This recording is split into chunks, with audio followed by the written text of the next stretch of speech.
Assalamualaikum warahmatullahi wabarakatuh. Berjumpa kembali dalam pembelajaran online. Kali ini saya akan menjelaskan mengenai pajak daerah. Ada 11 pajak daerah tingkat 2 Kabupaten Kotamadya dan 5 pajak daerah tingkat 1 atau provinsi yang diatur di dalam Undang-Undang Pajak Daerah dan Retribusi Daerah.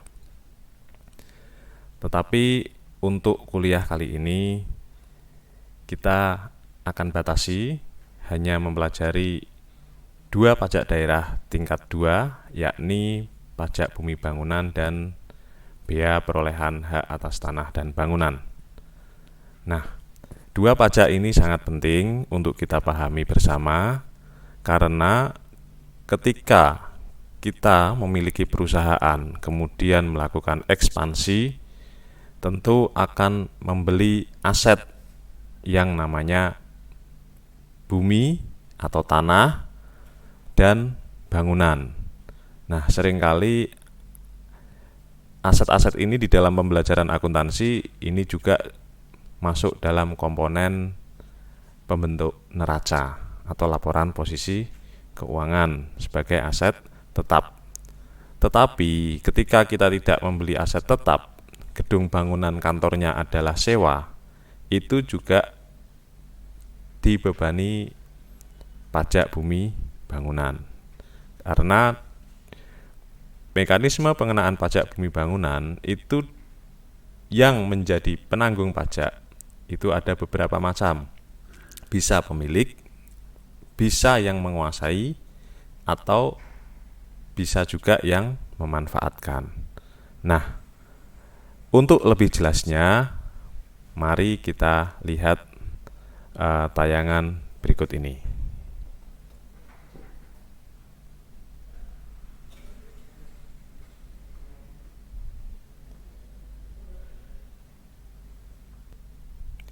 Baik, ini materinya, slide-nya.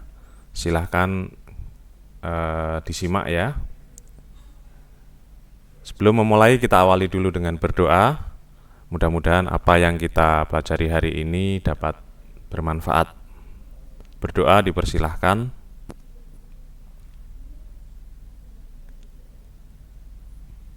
Terima kasih.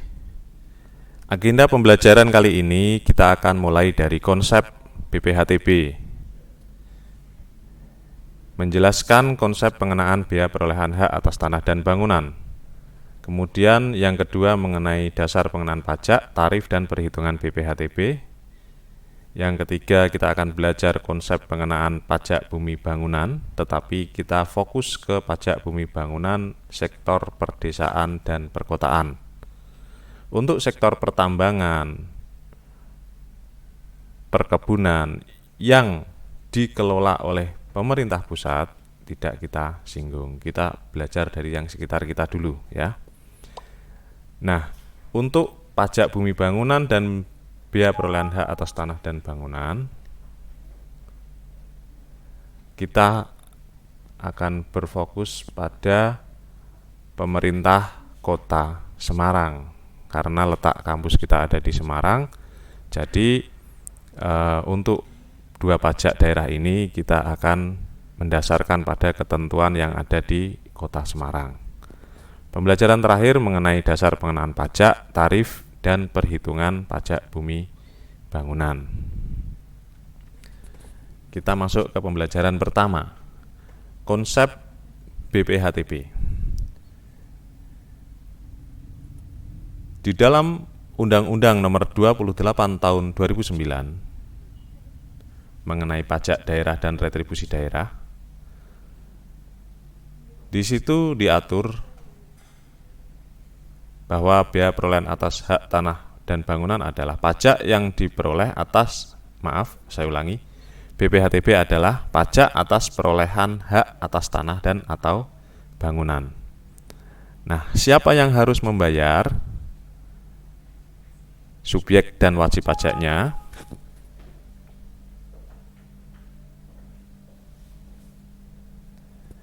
Yang pertama adalah orang pribadi, yang kedua badan yang memperoleh hak atas tanah dan atau bangunan. Jadi siapapun yang memperoleh hak atas tanah dan bangunan, dia akan dibebani harus melaksanakan kewajiban BPHTB. Nah,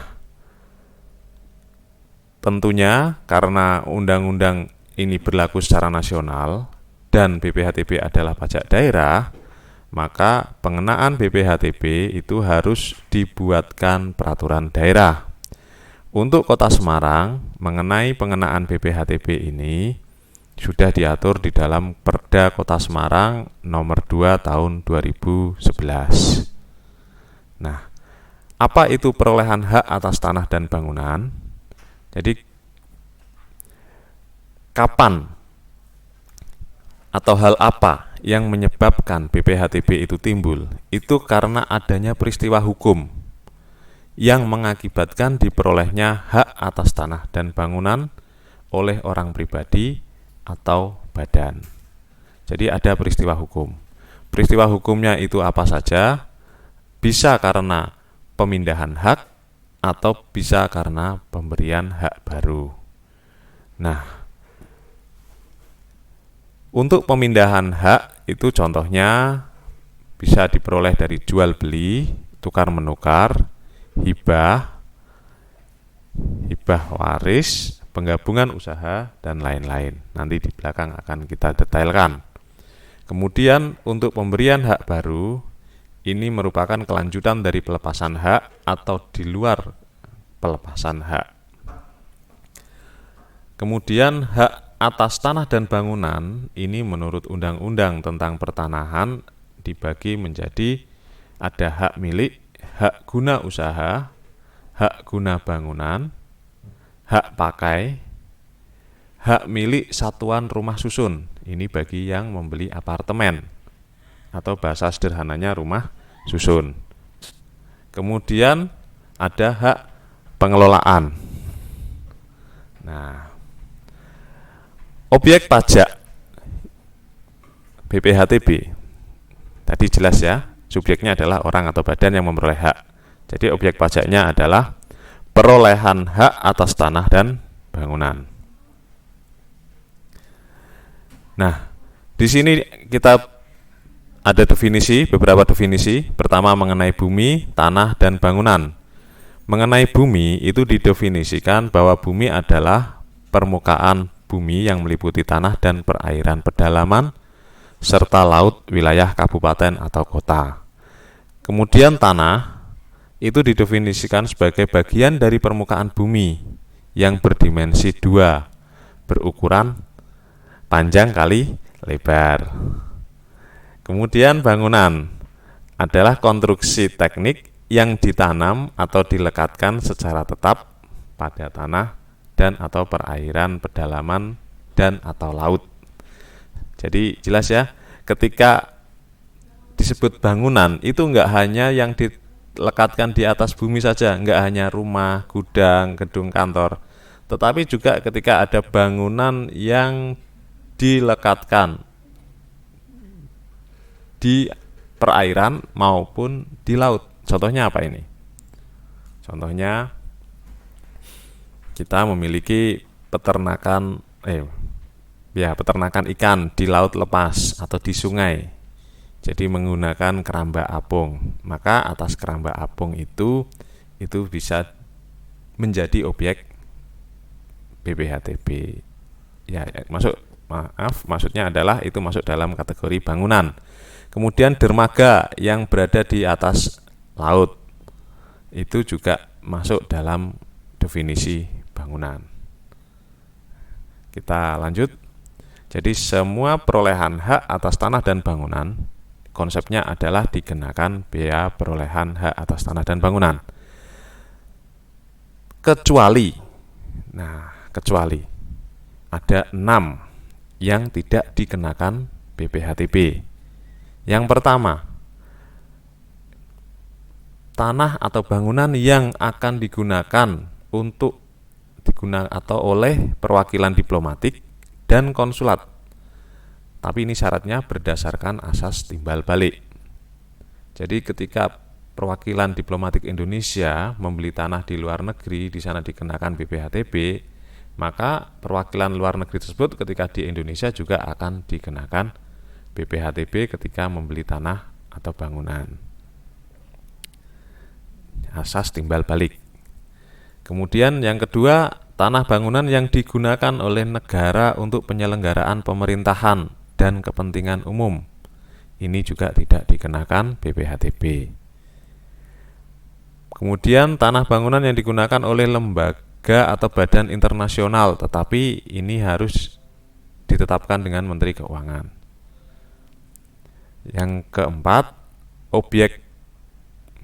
orang pribadi atau badan karena konversi hak dengan tidak ada perubahan nama. Misalnya saya membeli tanah bangunan dengan status hak guna bangunan atas nama saya. Kemudian dari hak guna bangunan ini akan saya tingkatkan menjadi hak milik, tetapi namanya tetap saya. Nah, untuk hal ini tidak dikenakan bea perolehan hak atas tanah dan bangunan karena namanya masih sama. Yang kelima, tanah atau bangunan yang digunakan oleh orang pribadi atau badan dalam rangka wakaf. Dan yang terakhir, dalam rangka untuk kepentingan ibadah. Ini semuanya tidak dikenakan BPHTB. Masuk ke perhitungan. Dimulai dari dasar pengenaan pajaknya dulu. Dasar pengenaan pajak bea perolehan hak atas tanah dan bangunan adalah NPOP, nilai perolehan objek pajak. Nah, wujud dari NPOP ini bisa berupa harga transaksi, bisa berupa nilai pasar, atau harga lelang ketika aset tersebut diperoleh secara lelang. Kemudian tarifnya itu 5%. Nah, ada yang menarik. Kadang-kadang masyarakat itu menyembunyikan atau tidak menyebutkan harga perolehannya itu secara jujur. Untuk mengatasi hal yang demikian bagaimana? Di sini diatur ada ketentuan jika NPOP lebih kecil dari NJOP PBB. Jadi misalnya berdasarkan PBB itu nilai objek pajak itu 200 juta, tetapi saudara membelinya itu 150 juta. Artinya kan nilai transaksi lebih kecil daripada NJOP PBB. Maka dasar pengenaan pajaknya adalah NJOP PBB. Jadi yang digunakan untuk menghitung BPHTB adalah menggunakan nilai NJOP PBB-nya. Bukan dari yang 150 juta tadi. Ini sering terjadi di masyarakat. Kenapa? Karena masyarakat belum memahami sepenuhnya bahwa atas pajak yang kita bayarkan itu sangat bermanfaat, ya, bermanfaat untuk kelangsungan operasional pelaksanaan pemerintahan pemerintah Kota Semarang. Kemudian ada ketentuan lainnya mengenai NPOP tidak kena pajak. Jadi ketika nilai transaksinya sampai batas tertentu itu tidak dikenakan BPHTB.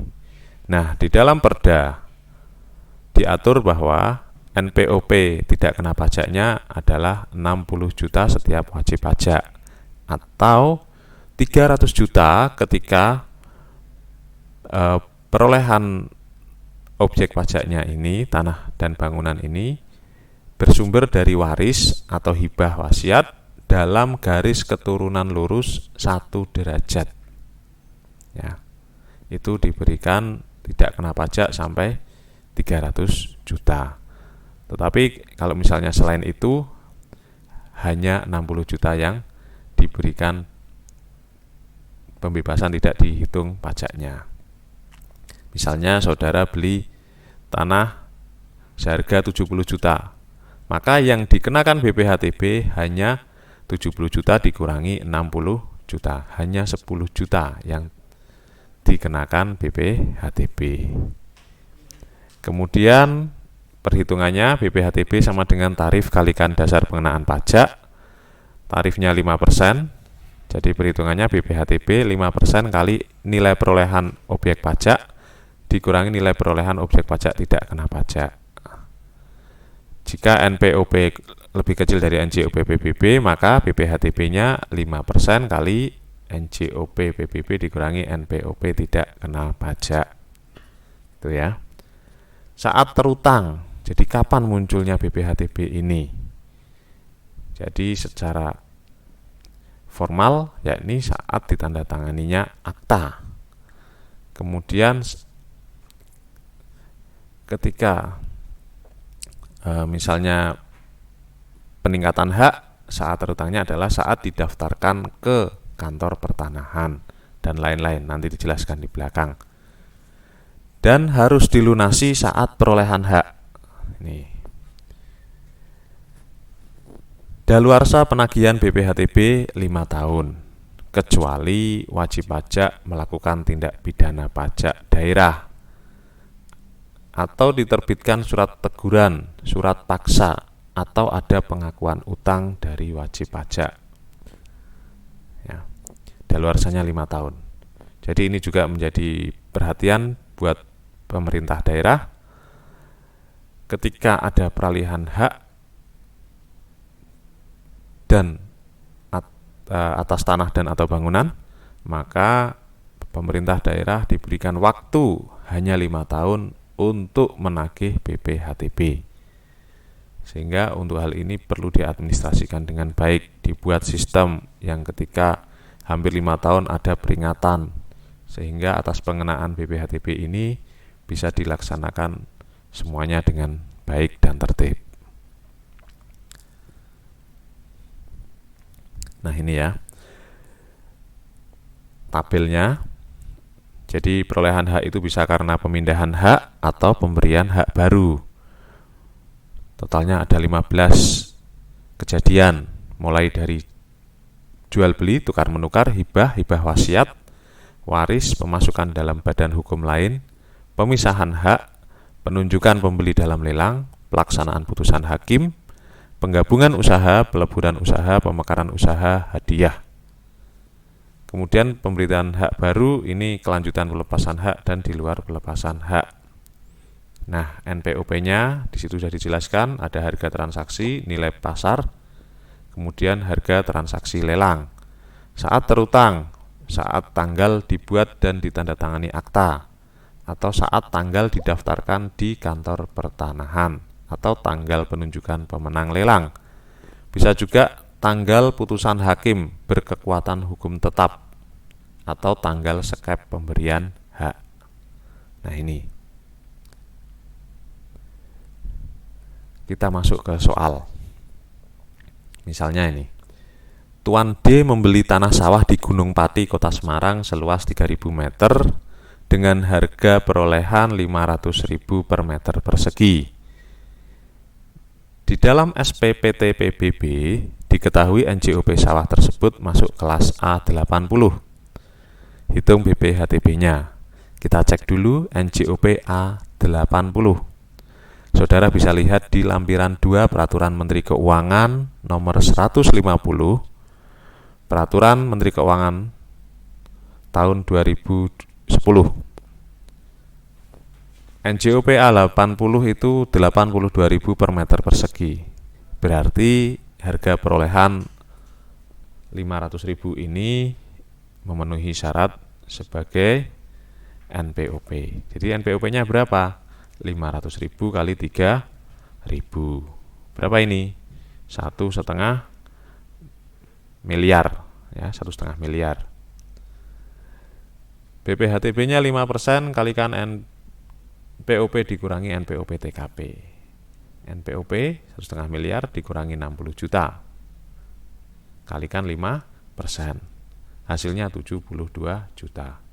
Jadi ketika Tuan D ini membeli sawah di Gunung Pati, siapkan, jangan sebatas nilai transaksinya saja, jangan hanya 1,5 miliar saja, tetapi harus dilebihkan untuk membayar BPHTB, untuk membayar biaya notaris dan biaya administrasi lainnya yang diperlukan. Ya.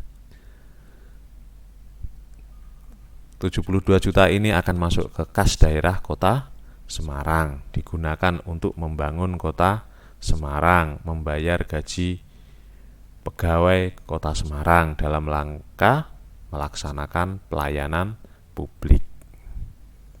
Nah, penting ya. Jadi ketika saudara membeli aset, maka nilai transaksinya ini hendaklah disampaikan secara jujur. Kita awali semua hal itu dengan hal yang baik, dengan kejujuran. Kita masuk ke soal nomor 2. PTE membeli gudang dengan spesifikasi luas tanah, luas bangunan, luas tanahnya 2.500, luas bangunannya 1.000 meter persegi. Jadi tanah lebih luas daripada bangunannya ini. Di Kota Semarang dengan harga 2 miliar.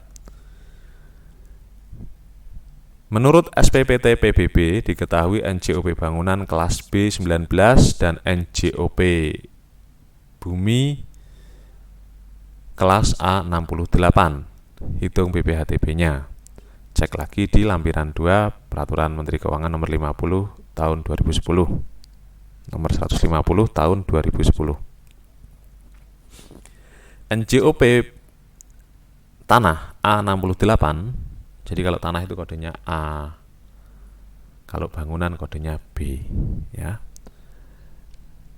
Tanah itu 702.000 per meter persegi dan bangunan 1.833.000 per meter persegi.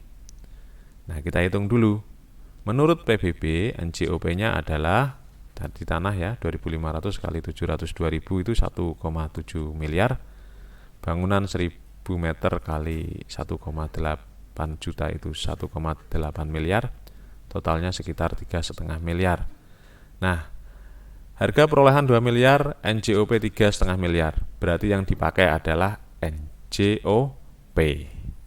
Sehingga BPHTB-nya 5% dikalikan NJOP PBB dikurangi 60 juta, NPOP tidak kena pajak. Jadi ketemunya 176.400.000 rupiah. Nah, ini ada pertanyaan? Mudah ya.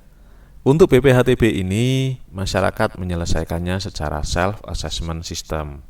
Karena nilai transaksi, nilai perolehan objek pajak itu yang mengetahui hanya pembeli dan penjual. Jadi di situ dibutuhkan kesadaran masyarakat untuk menyampaikan NPOP-nya secara jujur. Ada peluang untuk mengakali biar BPHTB tidak terlalu tinggi, yakni dengan tidak jujur, merendahkan nilai perolehan objek pajaknya. Tetapi apakah ini baik? Kita kembalikan ke pribadi masing-masing. Ketika melihat manfaat pajak BPHTB ini sangat besar bagi kelangsungan pemerintah daerah, maka hendaknya masyarakat itu menyampaikan transaksinya mengenai perolehan hak atas tanah dan bangunan ini secara jujur dan benar. Ini akan sangat membantu, ya.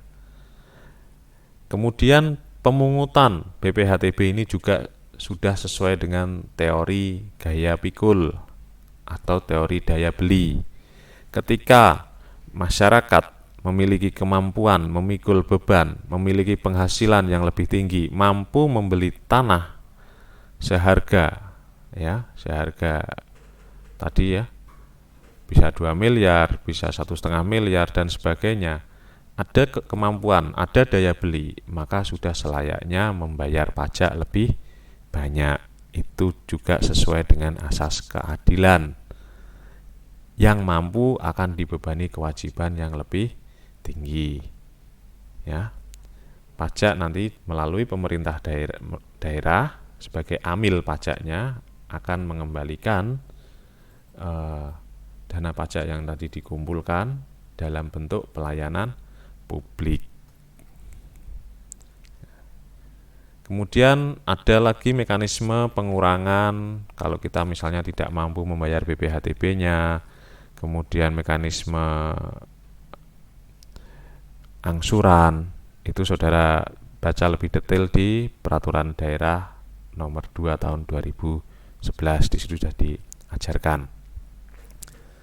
Nah, untuk menyingkat waktu, kita hanya dihentikan sampai di situ. Jadi untuk hal yang selebihnya mengenai tadi yang sudah saya sampaikan, angsuran, pengurangan terkait BPHTB, kemudian ketentuan pidana terkait BPHTB juga saudara bisa membaca sendiri di Peraturan Daerah Kota Semarang nomor 2 tahun 2011.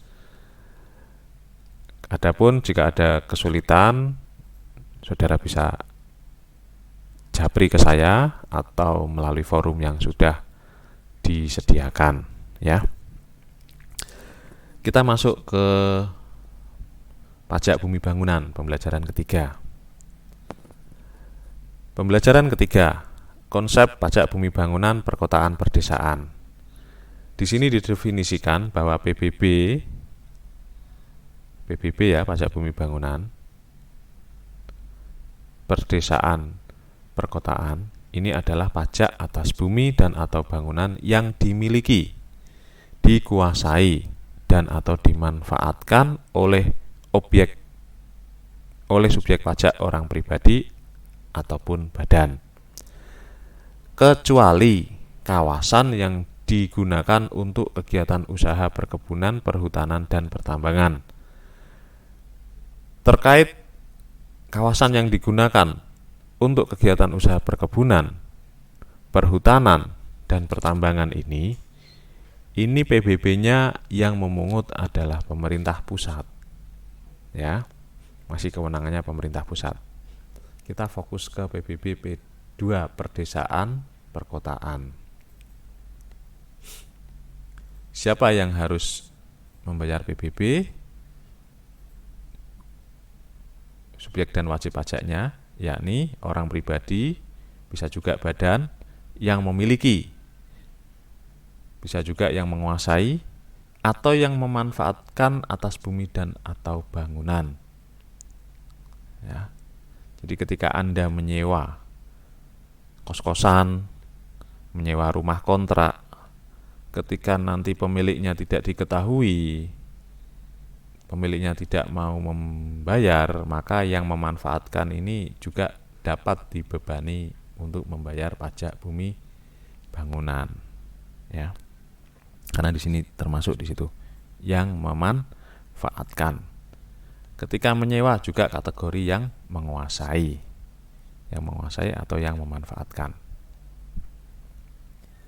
Yang berikutnya, objek pajaknya adalah bumi dan atau bangunan.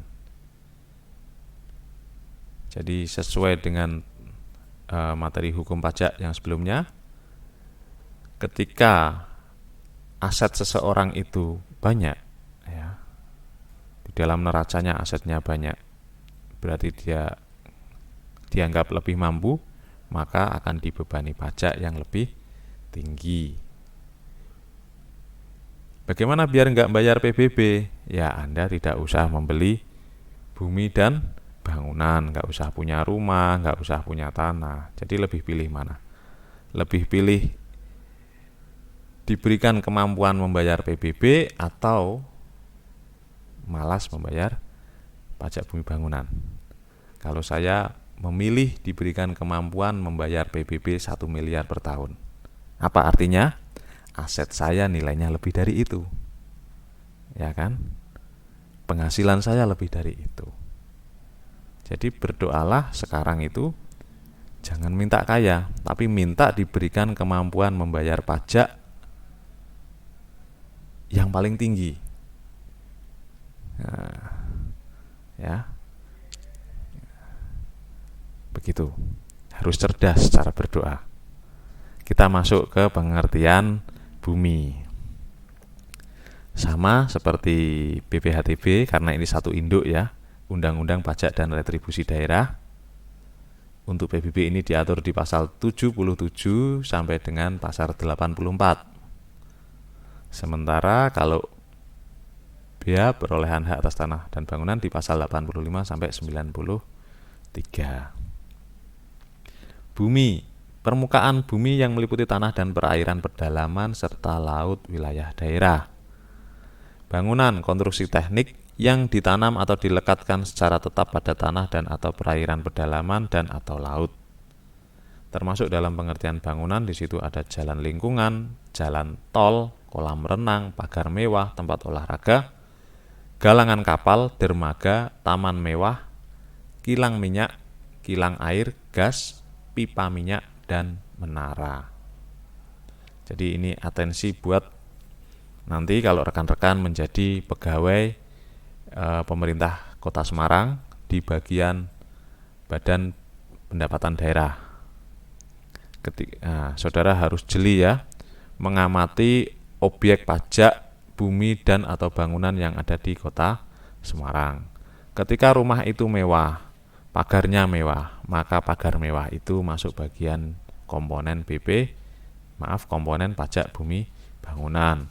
Ternyata rumahnya ada kolam renangnya, itu juga masuk komponen pajak bumi bangunan. Hitung semua. Dia mampu membuat pagar mewah, mampu membuat kolam renang, mampu membuat taman mewah, atau mungkin di rumahnya ada dermaganya.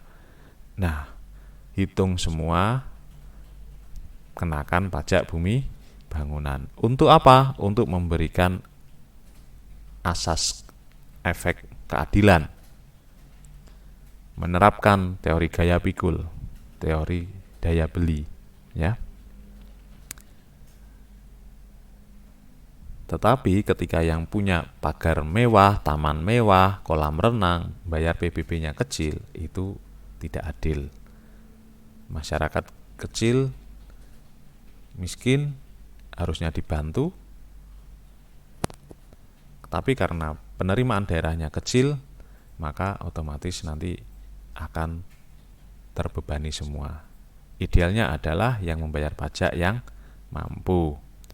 Yang tidak mampu, dia dibantu. Begitu ya. Harus dipahami konsep ini. Jadi ini digunakan untuk bekal Anda nanti ketika bekerja, khususnya sebagai aparat penerimaan pajak daerah. Begitu. Masukin rumah satu-satu, dicek. Oh, ternyata. Jadi jangan tertipu. Depannya reot, tapi belakangnya istana. Nah, Anda menghitungnya karena tampak depannya tidak baik. Nah, ini harus dicek satu-satu rumahnya. Datangi satu-satu. Ini adalah effort kita dalam rangka mewujudkan keadilan dalam pajak. Keadilan dalam bersama-sama membangun Kota Semarang. Nah, ini untuk PBB ini berbeda dengan BPHTB. Kalau BPHTB konsepnya adalah self assessment system, sementara untuk PBB konsepnya adalah official assessment. Jadi wajib pajak membayar pajak terutang berdasarkan SPPT, surat pemberitahuan pajak terutang, dan SKPD, surat ketetapan pajak daerah yang ditetapkan wali kota. Official assessment ya. Penyetoran dengan surat setoran pajak daerah. Dasar hukumnya Undang-Undang Nomor 28 Tahun 2009, Peraturan Daerah Kota Semarang Nomor 13 Tahun 2011, juga memperhatikan Peraturan Menteri Keuangan Nomor 150 Tahun 2010. Semua bumi dan bangunan dikenakan PBB, kecuali ada 6 hal yang tidak dikenakan. Yang pertama, tanah bangunan yang digunakan oleh perwakilan diplomatik dan konsulat berdasarkan asas timbal balik. Jadi berdasarkan asas timbal balik ini hal yang penting. Tanah bangunan yang digunakan oleh pemerintah untuk penyelenggaraan pemerintahan. tanah dan bangunan yang digunakan oleh badan atau lembaga internasional tadi yang ditetapkan oleh Menteri Keuangan. Tanah bangunan yang merupakan hutan lindung, hutan suaka alam, hutan wisata, taman nasional, dan tanah negara yang belum dibebani hak. Kemudian tanah bangunan yang digunakan untuk kuburan, peninggalan purbakala. Nah ini, ya, kuburan dan peninggalan purbakala ini tidak dikenakan. Kemudian tanah atau bumi bangunan yang digunakan untuk kepentingan umum seperti ibadah, sosial, kesehatan, pendidikan, kebudayaan, dengan syarat yang tidak mencari keuntungan. Jadi tidak untuk berbisnis. Sekolahan itu tidak dikenakan pajak bumi bangunan. Rumah sakit, masjid pun demikian.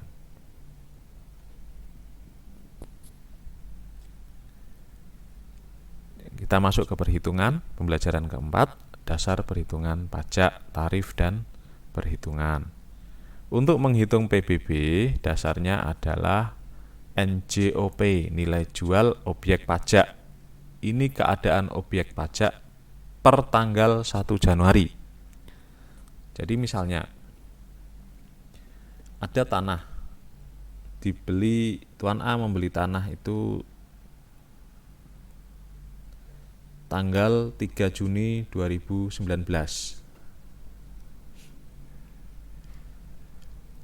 Sampai dengan 1 Januari 20 tetap berwujud tanah. Maka PBB 2020 wujudnya tanah. Kemudian bulan Juni pemilik tanah tadi membangun rumah dan selesainya Oktober tahun 2020. Berarti keadaan 1 Januari 2021 di dalam di atas tanah tadi selain tanah ada bangunan. Jadi PBB 2021 tanah dan bangunan. Nah, update kondisi seperti ini diperlukan peran aktif aparat pemerintah daerah. Jadi ASN pemerintah daerah ini harus proaktif selalu melihat sekelilingnya.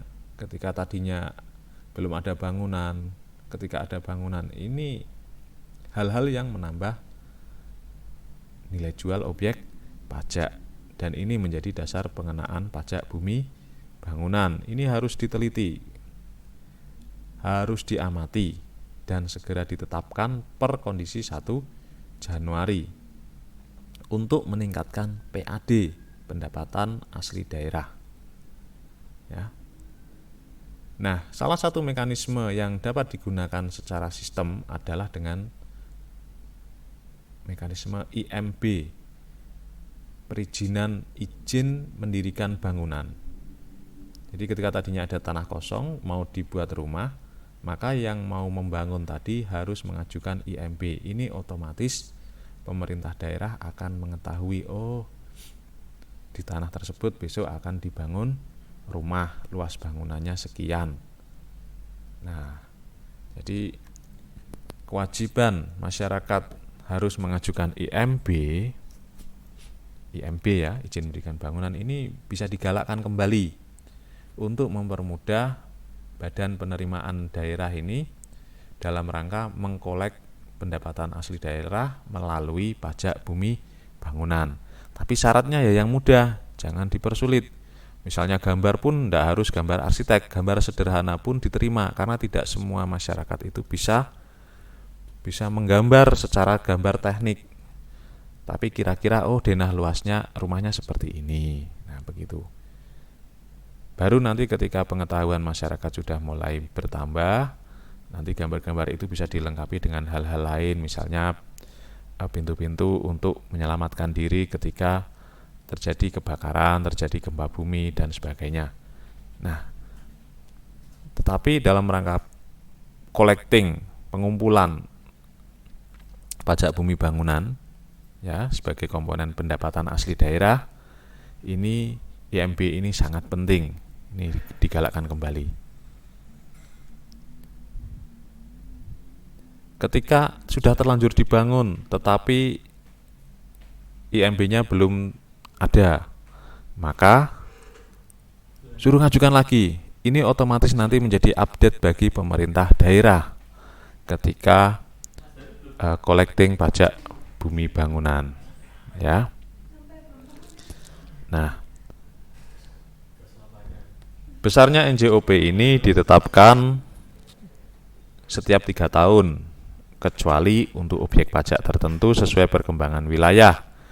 Ini diatur dengan peraturan wali kota atau keputusan wali kota. Kalau bupati ya berarti peraturan bupati atau keputusan bupati.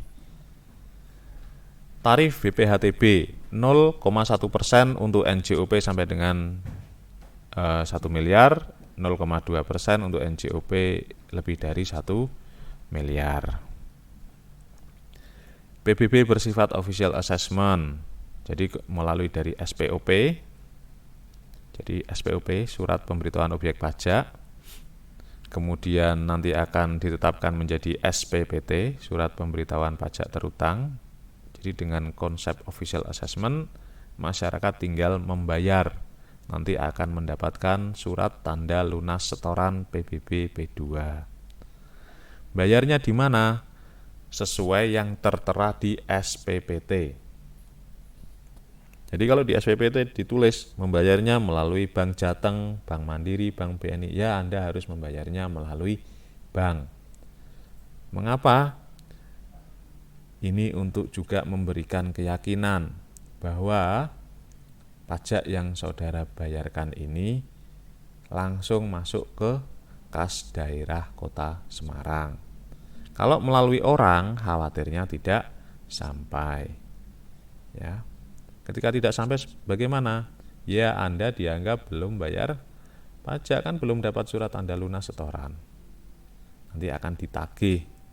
Daluarsa penagihan itu 5 tahun, kecuali wajib pajak melakukan tindak pidana di bidang pajak daerah, kemudian diterbitkan surat teguran, surat paksa, dan atau ada pengakuan utang dari wajib pajak. Nah, itu ya. Jadi bayar PBB itu sesuai yang tertera di SPPT. Di situ dijelaskan tempat pembayarannya di mana.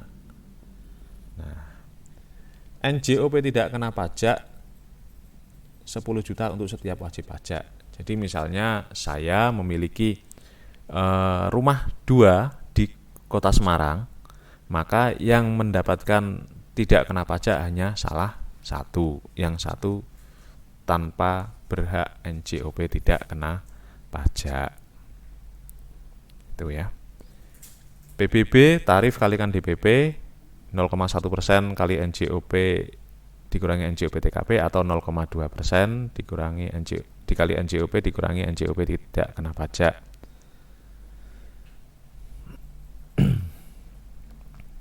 Ini masih ikutan, belum terdelete. Nah, PBB secara ketentuan harus dilunasi paling lambat 6 bulan sejak wajib pajak menerima SPPT. Tetapi best practice-nya, praktek di lapangannya, itu di dalam SPPT sudah dijelaskan tanggal jatuh tempo. Ya, dijelaskan tanggal jatuh tempo. Nah, kemudian terkait dengan tagihan pajak melalui surat ketetapan pajak daerah, surat tagihan pajak daerah, skep pembetulan keberatan putusan banding, itu harus dilunasi paling lambat 1 bulan sejak tanggal diterbitkan tagihan tersebut, ya. Masuk ke contoh soal. Misalnya Tuan A memiliki rumah tanah di Kota Semarang, spesifikasi luas tanah 200 meter persegi, luas bangunan 100 meter persegi. NJOP bangunan kelas B21, NJOP bumi kelas A60. Hitung PBB-nya. Berdasarkan data lampiran 2, Peraturan Menteri Keuangan Nomor 150 2010. Nah, NJOP A60 itu 1,7 juta dan NJOP B21 1,2 juta. Kita hitung dulu ya NJOP-nya. Tanah 200 meter kali 1,7, bangunan 100 meter kali 1,2. Nah, ketemu ini NJOP totalnya 404.400.000 rupiah. Karena ini kurang dari 1 miliar, maka PBB-nya 0,1 miliar kali 464.400.000 dikurangi 10 juta dulu. Hasilnya 454.400 rupiah. Ini harus dibayarkan oleh Tuan A. Ya. Gampang ya. Bagi masyarakat gampang karena tinggal bayar. Nah, ini yang ngitung adalah pejabat pajak daerah, Fiskes yang menghitung. Jadi tidak mungkin salah. Tuan B memiliki rumah tanah di Kota Semarang. Spesifikasi luas tanah 120, luas bangunan 45 meter persegi. NJOP bangunan kelas B021, NJOP bumi kelas A60. Selain itu, Tuan B juga punya usaha tempat kos-kosan. Spesifikasi luas tanah 500, luas bangunan 1000. Berarti ini bangunan tingkat. Tanahnya 500, bangunannya 1000. Ini bisa jadi tingkat 3 atau tingkat 4 ini. Kalau full berarti tingkat 2. NJOP bangunan B20, NJOP bumi A59. Kita cek. Untuk rumah tadi sama. Kita lihat lampirannya ya, lampiran 2. Untuk rumah tanahnya 120, ini NJOP-nya 1,7 juta, bangunannya 45 meter persegi, NJOP-nya 1,2 juta. Jadi NJOP total rumahnya adalah 260 juta. Kemudian untuk kos-kosannya NJOP tanah 500, NJOP tanahnya 1,8, NJOP bangunan 1,5. Totalnya 2,4 miliar. Nah, ini dihitung sendiri-sendiri. Yang rumah itu tarifnya 1% karena masih kurang dari 1 miliar. Kemudian yang kos-kosan, yang tempat kos-kosan ini tarifnya 2% karena lebih dari 1 miliar. Yang mendapatkan tidak kena pajak, jadi 10 juta pengurang ini yang nilainya paling besar. Jadi yang PBB kos-kosan, jadi ya 2,4 miliar dikurangi 10 juta dulu baru dikalikan 0,2%. Yang kos-kosan bayar PBB-nya 4,8 juta, sementara yang rumah bayar PBB-nya 260.640 rupiah. Nah, sekarang rumah itu bertingkat dan dimiliki bareng-bareng. Contohnya rumah susun atau bahasa kerennya apartemen. Nah, ini gimana ini ngitung PBB-nya? Ini ada contoh ini.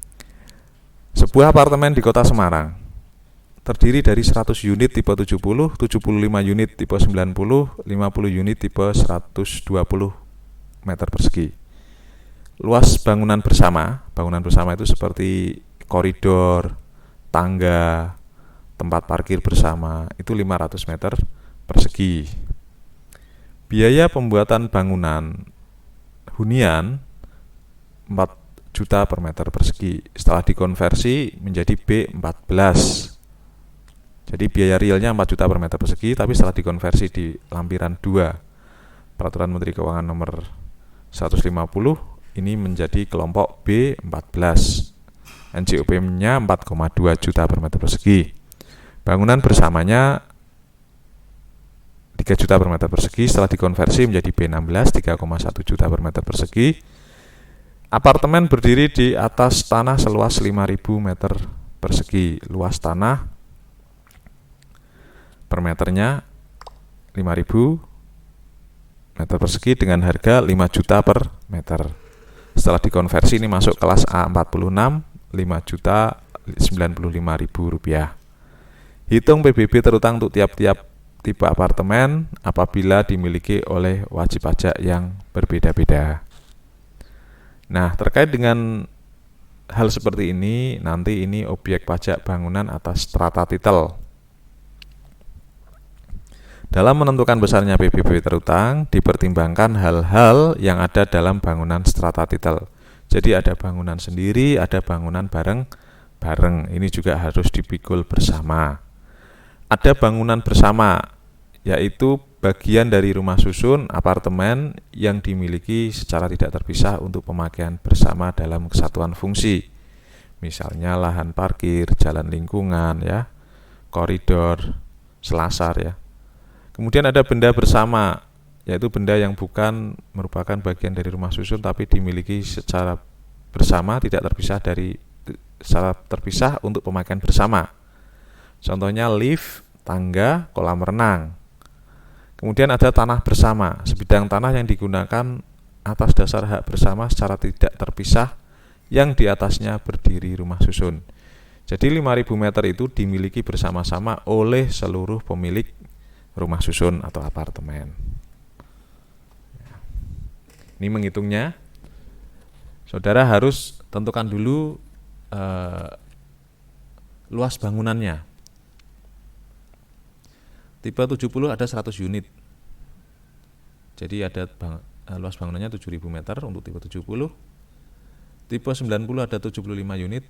75 kali 90 ada 6.750 meter.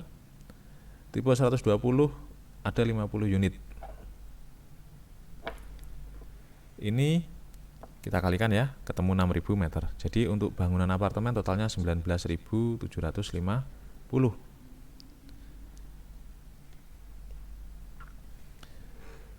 Setelah ketemu ini, kita cari NJOP-nya, NJOP bangunan.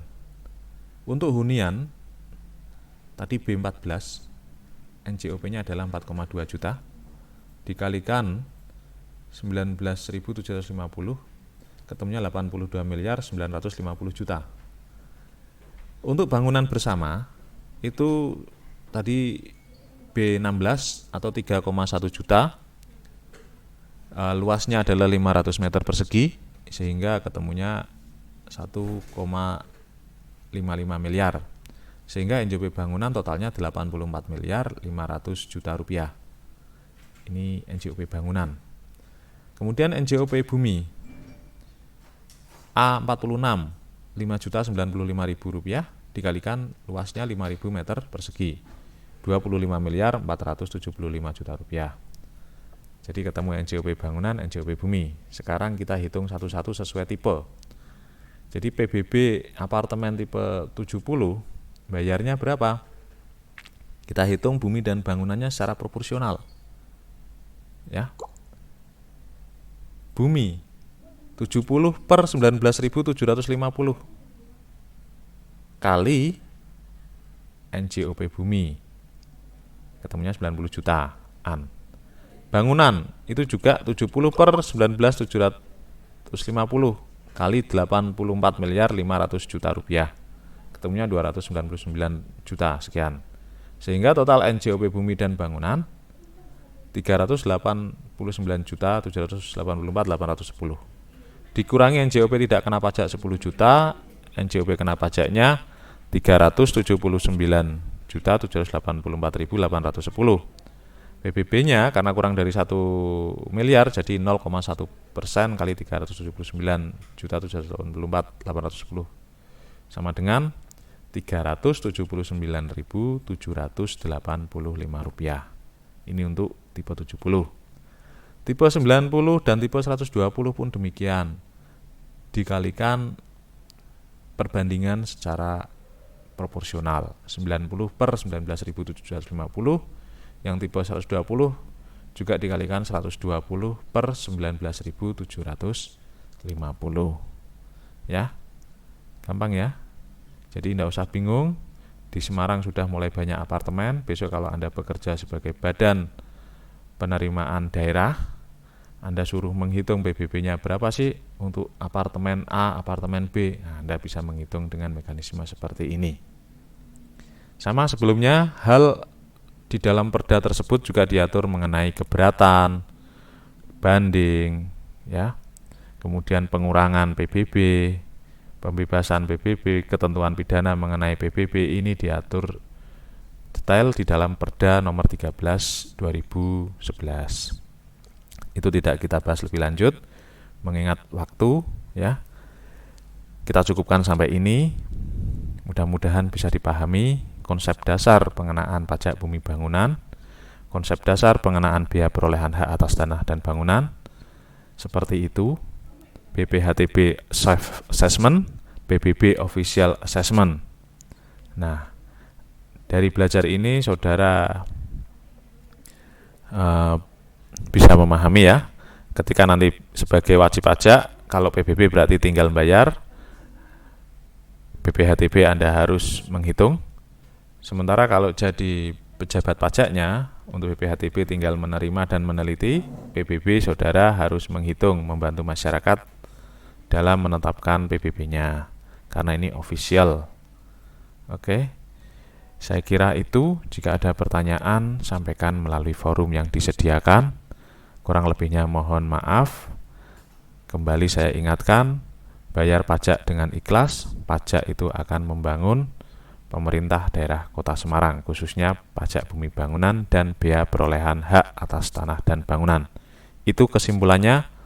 Mudah-mudahan bermanfaat. Assalamualaikum warahmatullahi wabarakatuh.